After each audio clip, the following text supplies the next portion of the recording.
आगाह कयां खे बदिन में मिठी बाईपास से डंपर की टक्कर में नौजवान फोत वियो है। संदसि लाश अस्पताल मुंतकिल किया वियो है। हादसे में गोठ करीम बख्श जमाली वासी हबीबुल्ला जमाली फोत वियो है। दुख ईंदड़ ख़बर है अवां ताईं पहुचाई पिया। बदिन में मिठी बाईपास से डंपर की टक्कर में नौजवान फोत वियो है। फोती की सुञाणप गोठ करीम बख्श जमाली वासी हबीबुल्ला जमाली तौर थी है। अपडेट थी पिया बदिन में मिठी बाईपास से डंपर की टक्कर में नौजवान फोती वियो है। संदसि लाश इंडस अस्पताल मुंतकिल किया वियो है। हादसे में गोठ करीम बख्श जमाली वासी हबीबुल्ला जमाली फोत वियो है।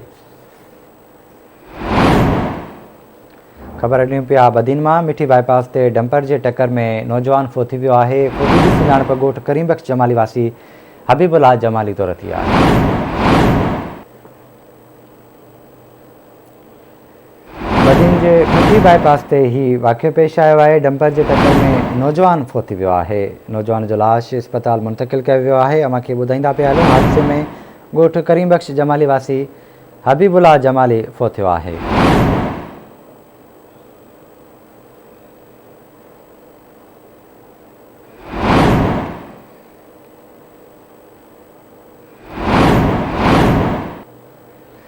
इन जा तफ़सील वठंदासीं बदीन में यूनुस बकारी। यूनुस आगाह कजो हादसे बाबत।